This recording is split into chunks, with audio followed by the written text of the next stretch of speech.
Assalamualaikum warahmatullahi wabarakatuh. Perkenalkan, nama saya Nurhayati, penilik peserta dari DKI Jakarta. Mohon izin, pada kesempatan ini kami ingin sharing, ingin berbagi pengalaman untuk praktik-praktik baik yang kami lakukan selama kami melakukan tugas kami, yaitu sebagai pengendali mutu dan evaluasi dampak. Bapak Ibu yang berbahagia, masih ingat tahun 2019, di mana situasi tahun itu, tahun 2019, pandemi melanda Indonesia. Bukan hanya di Indonesia, tetapi di beberapa negara maju. Datangnya begitu cepat, sehingga berdampak kepada dunia pendidikan. Karena pandemi, muncullah sebuah pembelajaran. Learning loss, katanya. Karena tidak tahu harus bagaimana pembelajaran itu dilakukan. Guru merasa ragu, kepala sekolah juga demikian. Apalagi orang tua. Karena biasanya pembelajaran yang biasa dilakukan di sekolah, berinteraksi dengan guru, sekarang harus dilaksanakan di rumah. Dari kondisi demikian, maka dikhawatirkan terjadinya learning loss. Untuk itu, pemerintah mengambil sebuah sikap, yaitu mengambil sebuah kebijakan, membuat sebuah kurikulum merdeka.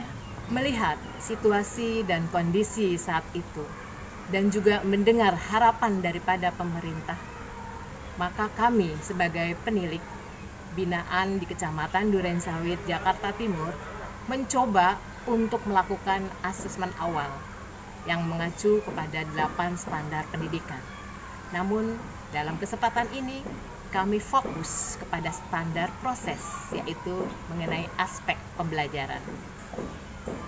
Berangkat dari kondisi dan situasi seperti itu, maka kami sebagai penilik membantu pemerintah untuk melakukan sebuah percepatan menuju pendidikan yang berkualitas dan mendapatkan kesetaraan. Maka pemerintah memberikan kesempatan kepada satuan pendidikan anak usia dini dan pendidikan kesetaraan serta pendidikan keaksaraan. Oleh karenanya kami terus menyesuaikan untuk mengikuti perubahan terutama kurikulum merdeka, di mana untuk usia PAUD adalah kurikulum merdeka bermain. Ini adalah potret atau gambaran hasil dari pemantauan kami, di mana kami melihat bahwasanya standar proses yang dilakukan terutama dalam hal pembelajaran mendapatkan nilai yang cukup untuk memenuhi standar nasional pendidikan. Masih kurang, belum dianggap memenuhi standar nasional pendidikan. Ini adalah kondisi yang kami dapatkan dari kondisi awal dan kondisi akhir. Kalau kondisi awal, kami mendapatkan sebuah data di mana lembaga pendidik itu belum login ke platform Merdeka Mengajar. Mereka juga belum memiliki SIM PKB, dan juga banyak yang di antara teman-teman itu belum memiliki akun belajar. Namun setelah kami melakukan pendampingan dan pembimbingan, maka perubahan itu terjadi, sehingga banyak dari hasil yang kami peroleh adalah sudah mencapai 78%.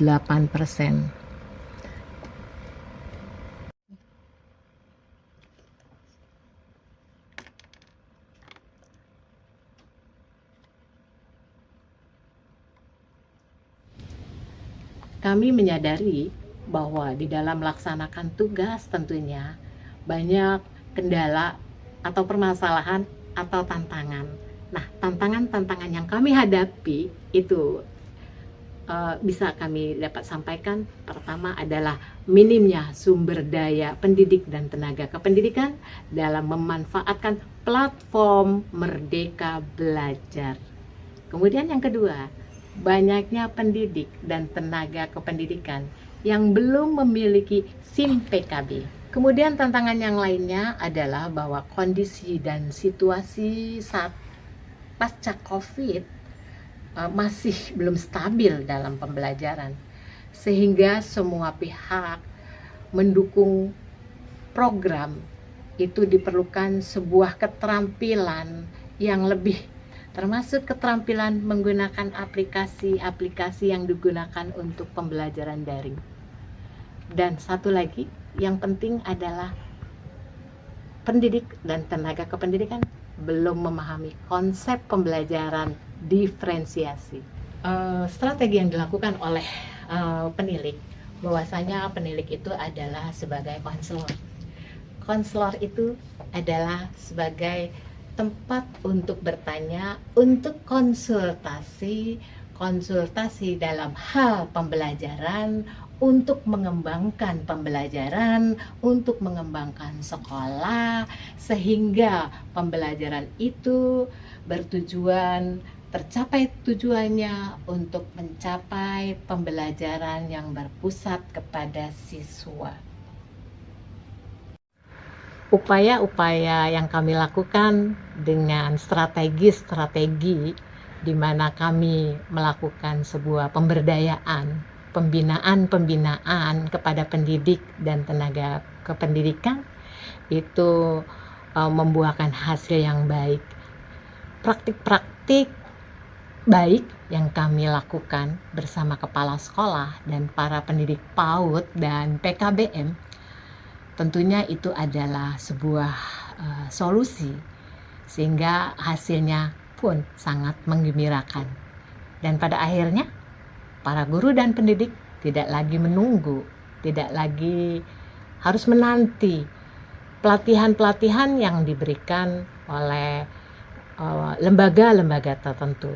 Namun mereka melakukannya dengan mandiri, yaitu dengan membuka platform Merdeka Belajar, yaitu dengan berfokus mempelajari tentang pelajaran berdiferensiasi.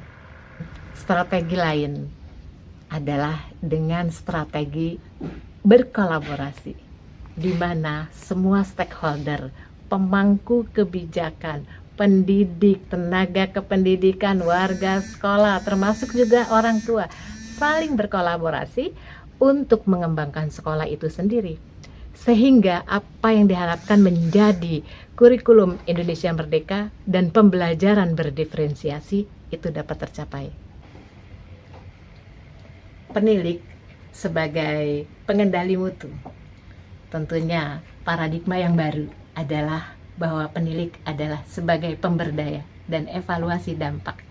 Nah, ini diperlukan sebuah komitmen untuk terus belajar, untuk terus bergerak menuju sebuah perubahan, sehingga apa yang diharapkan, apa yang dicita-citakan menjadi manusia pelajar Pancasila, profil pelajar Pancasila dapat terwujud.